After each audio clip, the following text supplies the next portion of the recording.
meio que fica triste porque o torcedor do Vasco não merece isso aí, né? Merece mais. Essa é a maior tristeza. Merece muito mais. Agora, e o futebol é assim mesmo, é tudo rápido. Estamos falando de uma semana.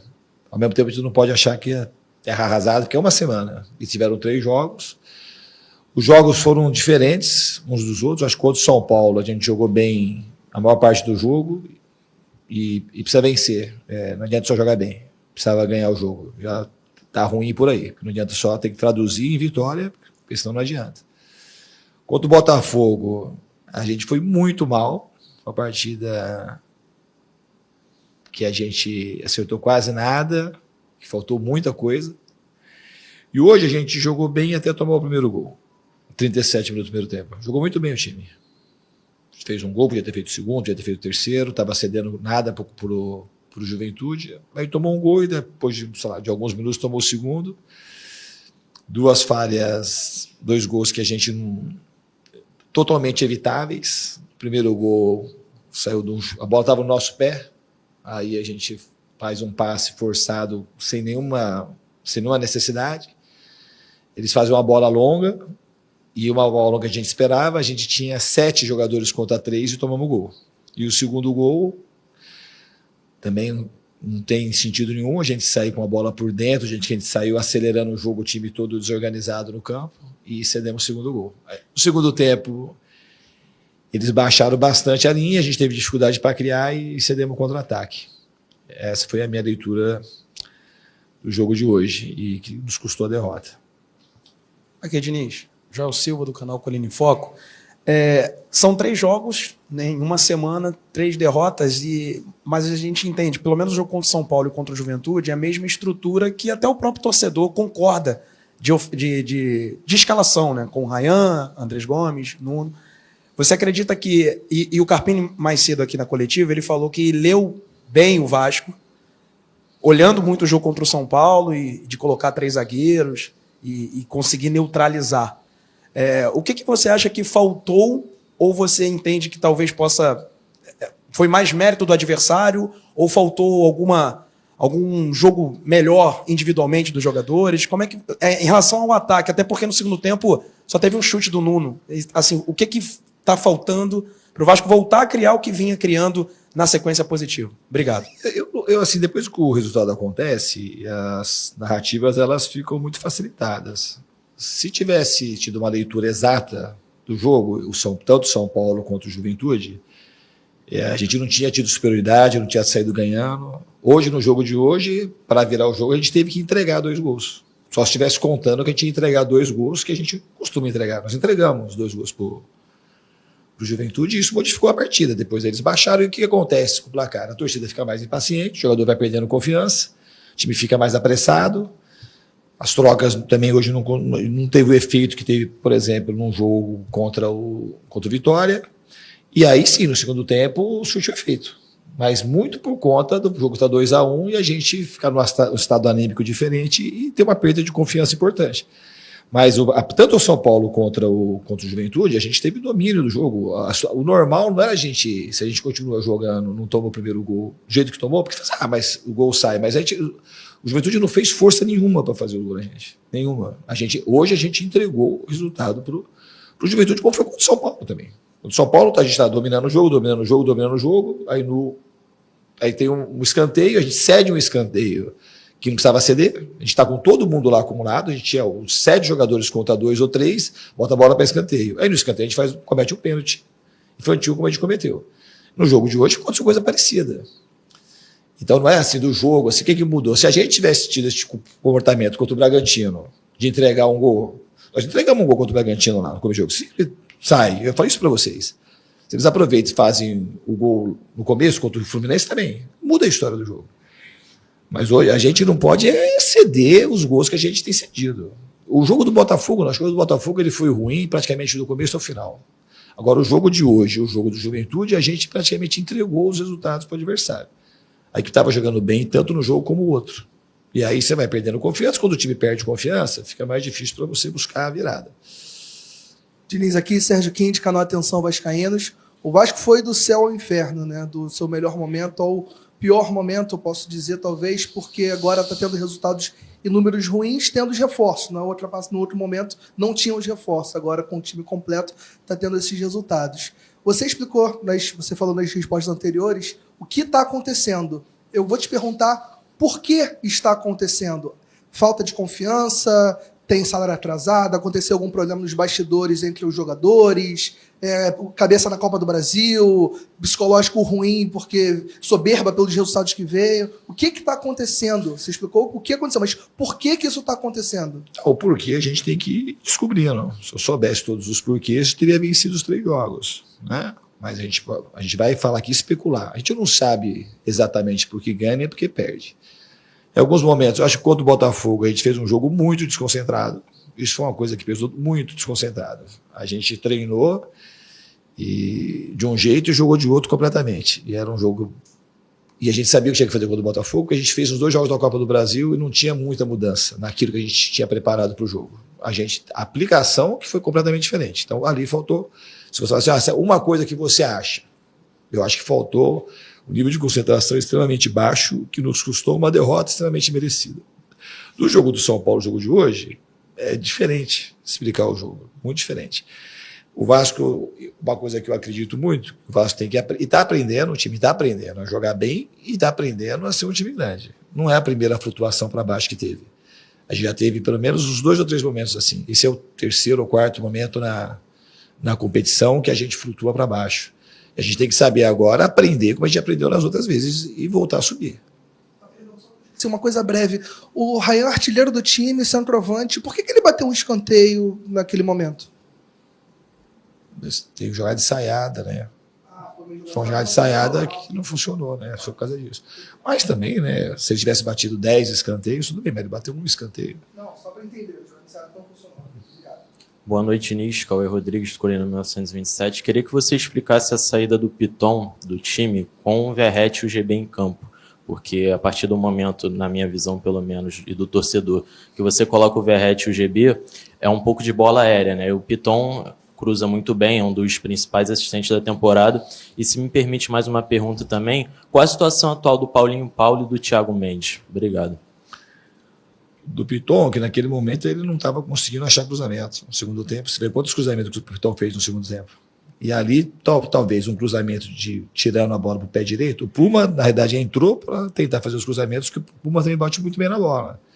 A gente criou muita situação de gol também com o Puma jogando com o pé invertido. Então, talvez ali, isso era uma tentativa. E a segunda, porque o Puma é um jogador que tem uma bola aérea importante, é um cara que tem um cabeceio bom, tanto na bola parada quanto nas bolas invertidas. Aqui, quando fosse ter cruzamento do lado oposto, o Puma ia ser um cara que ia entrar na área com chance de fazer o gol. E também entrou, faltava 8 minutos, talvez. Então não foi por conta disso que o Vasco deixou de ganhar. E você perguntou outra coisa? Eu estou acompanhando o treino. Uma coisa que a gente precisa discutir aqui, não está 3, 4 meses o time jogando mal. Aí não dá para a gente, senão não tem racionalidade. Não dá, foi domingo para cá, foram 3 derrotas. Então, os caras estão jogando, que estou há 5 meses aqui, nesses 5 meses os caras estão melhores para jogar.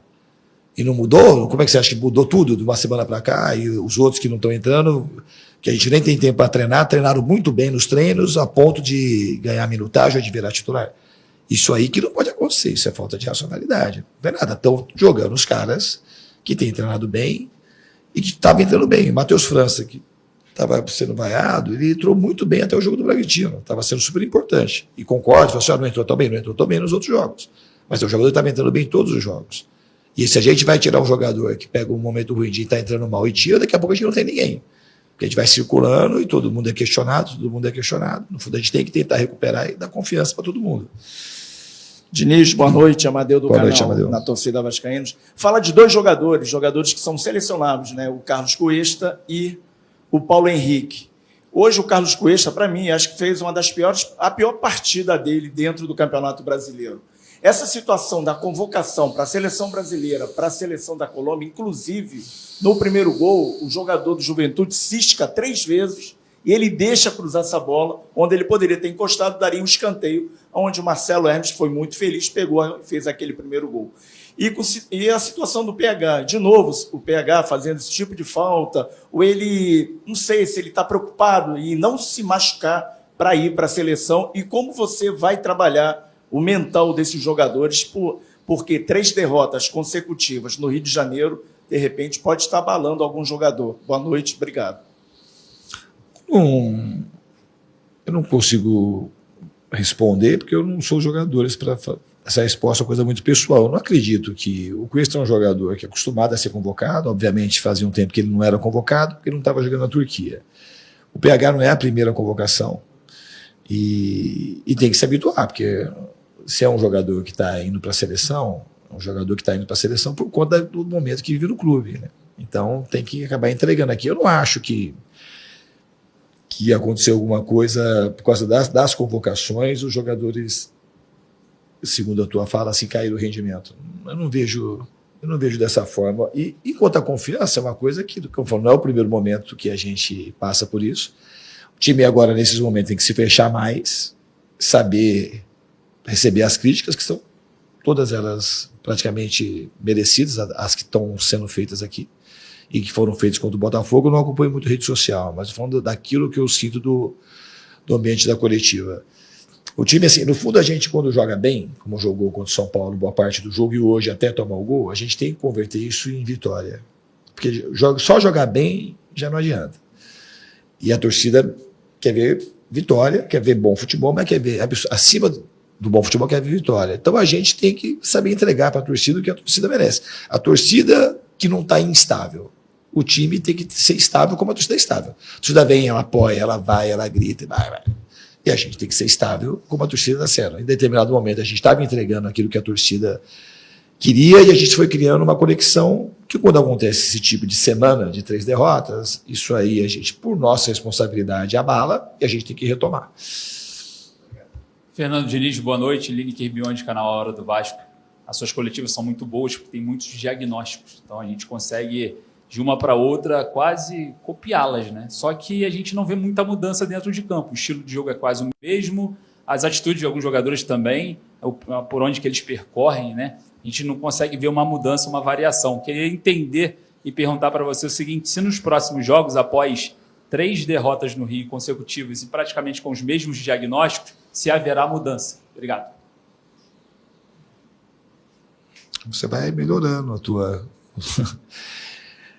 Assim, eu não consegui nem entender a tua pergunta. Se você acha que os diagnósticos, eu não consegui, sinceramente, eu não consegui entender muito a tua pergunta, os diagnósticos, que é o mesmo diagnóstico?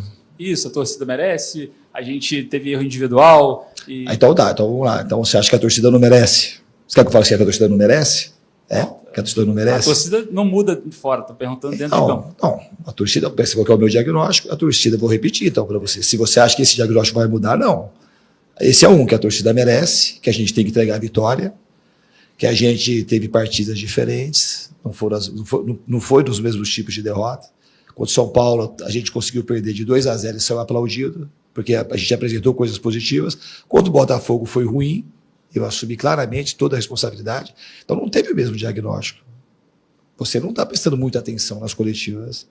Não foi o mesmo diagnóstico, muito pelo contrário. Isso aqui, assim, eu entrego assim, a minha vida, eu fico fazendo, sabe, assim, com muita dedicação. Eu posso, às vezes, não conseguir, mas eu não vou pelo superficial, pelo facinho, para ganhar like. Se eu ganhar algum like, é por causa do meu coração, da minha entrega. Eu quis estar aqui no Vasco. Eu fiz força para estar aqui no Vasco. E eu vou fazer de tudo para entregar a vitória para a torcida. Tudo que eu puder fazer. Isso você pode ter certeza. Então não tem essa coisinha bobinha, assim, de e ficar... Não tem diagnóstico, assim, não é uma coisa fácil. É muito difícil vir aqui falar. E a dificuldade minha é porque eu tenho um respeito gigante pela torcida do Vasco.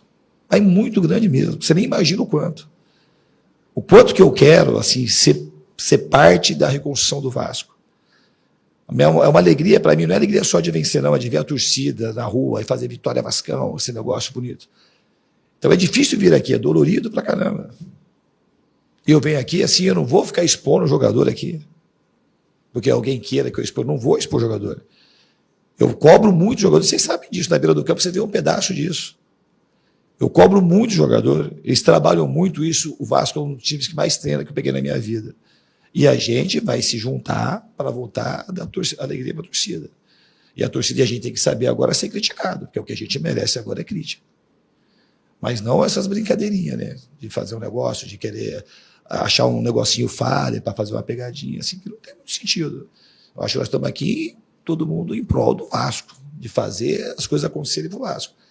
Estou fazendo tudo. E os jogadores, a gente vai procurar melhorar para o jogo do Grêmio. Garantia a gente não tem, mas trabalho e seriedade, está todo mundo querendo fazer o melhor. Mudança dentro do campo, mudança, a gente vai buscar a mudança. A gente vai, principalmente mudança do resultado. Se a gente estiver jogando bem como estava jogando hoje, a gente procurar ampliar o marcador, não entregar tantos gols bons como a gente tem entregado. Essa vai ser a mudança. E assim, de uma semana para outra, um time que é bom não fica ruim de uma semana para outra. A gente tem que saber corrigir, a gente recuperar as coisas, entregar mais coisas, preparar o time lá em Porto Alegre. A gente vai estar com desfalques importantes para ter o PH, o Cuesta provavelmente não chega para o jogo, o Andrés Gomes também não, o Puma também não. Então a gente saber fazer o melhor possível para ter um bom resultado lá em Porto Alegre. Diniz aqui, Vitor Seta do Globo. Historicamente aqui no Vasco, nesses momentos de queda para baixo, a base, os jogadores das categorias de base costumam ser uma ajuda importante, costumam revigorar um pouco os momentos do time. Agora você vai ter uns dias pela frente para treinar. Você já usa jogadores da base, claro, mas você acredita que pode ser um momento legal para começar a integrar, puxar mais essa garotada? De repente, o próprio Leandrinho também, que você já abordou algumas vezes aqui na coletiva, que precisa estar mais acostumado ao seu estilo de jogo, chegou há pouco tempo retornando de empréstimo. Como é que você pensa aí em termos de agregar novas peças para essa sequência e reta final de Campeonato Brasileiro? É uma possibilidade, é sempre uma possibilidade. Mas eu repito, assim, não é fácil pegar o jogador da base lá que está jogando no Campeonato Sub-20 e botar no profissional, com o estádio cheio, no momento de pressão, e botar para jogar. Sempre que pode, os jogadores estão sendo integrados aos poucos, vem treinar com a gente. Obviamente que não dá para fazer do jeito que eu gostaria, porque os campeonatos brasileiros aí de Sub-17, Sub-20, eles foram acontecendo, então você puxa para treinar aqui, o jogador perde o jogo lá. Então, às vezes, a gente tem que escolher dar mais minutagem para os jogadores na própria categoria do que ficar aqui só treinando e deixar de jogar lá. Então, não é uma equação assim simples. Se eu pudesse, os jogadores estariam mais próximos aqui, mas nem sempre isso é possível por conta disso que eu te disse, que os campeonatos, quando estão acontecendo lá, a gente não consegue ir desfalcando as categorias de base por conta dos campeonatos que eles estão disputando. Diniz, boa noite. Tébaro, do Grupo Globo. É muito nítido a evolução no futebol, na participação do Coutinho nesse time do Vasco. Em comparação ao início da temporada, meio da temporada, houve uma evolução física no Coutinho. A gente vê ele participando mais de todas as fases do jogo ali. Mas, por outro lado, recentemente ele tem participado menos de gols. Participações diretas, né? Assistência ou gol. Ele tem participado menos de gols. Independente de resultado de 3 derrotas seguidas, eu queria saber qual é a tua avaliação sobre as atuações recentes do Coutinho, se você tem ficado satisfeito com o que ele tem entregado, e se existe alguma cobrança para ele participar mais de gol, talvez pisar na área, enfim, alguma coisa nesse sentido. Obrigado. Eu acho que a cobrança maior parte dele. Eu acho que o Coutinho tem jogado bem constantemente. Hoje ele fez um outro bom jogo, na minha concepção. Ele foi um cara que puxou para cima o tempo todo, ele não parou. Ele depois veio jogar meio no final aí de 8, conseguiu jogar, conseguiu terminar o jogo. E às vezes, assim, o cara jogar bem de 10, como ele está jogando, não necessariamente ele vai participar toda hora de gol. Tem hora que ele dá aquela pré-assistência. Então ele não aparece na assistência e não aparece no gol. E hoje ele fez alguns momentos desses. Ele fez umas bolas muito difíceis, que a bola chegava ou no Piton, ou no Nuno Moreira, e daí saiu o cruzamento para ter a chance de gol. Eu acho que ele está evoluindo em todos os sentidos. Não necessariamente o número, às vezes o número frio, acho que engana um pouco. O Coutinho continua mantendo uma base de boas atuações. Contra o Fluminense, por exemplo, que ele fez uma partida brilhante, ele não participou, não fez gol, não participou de nenhuma, e não deu nenhuma assistência. Hoje também ele está fazendo no primeiro tempo, enquanto o time tinha muito domínio, ele estava sendo talvez o principal articulador do time. Então o Coutinho, ele está, para mim, continua fazendo uma temporada muito boa. Aqui, Diniz, boa noite. Jonathan Santos, canal BTV Esportes. Ali, dentro desse assunto, né, em relação à questão, o fator principal foi mais por conta da confiança, né, os erros bobos acabam culminando nessa questão. Como a minha pergunta é simples, como recuperar essa confiança, utilizar esse período da data FIFA, e eu queria saber se você pretende utilizar mais o Thiago Mendes nos jogos, na sequência de jogos. Obrigado. É uma possibilidade. O Thiago Mendes, ele chegou, assim como o Matheus França, os dois chegaram muito fora de ritmo de jogo, porque o Thiago saiu da França fazia já quase 3 temporadas. Ele ficou esse tempo no Catar, teve uma lesão importante, e quando ele veio para cá, já fazia um tempo que ele já não estava jogando. E jogar no Catar, com a idade que o Thiago tá, não é uma coisa simples. Se vocês lembrarem, foi assim quando o Juninho esteve no Catar, voltou aqui para o Vasco, o Felipe Maestro, mesma coisa. Você paga uma conta que o Thiago foi pagar essa conta. E ele está já adquirindo o melhor ritmo, tem evoluído nos treinamentos, entrou um pouco no jogo passado e é uma possibilidade dele poder ser.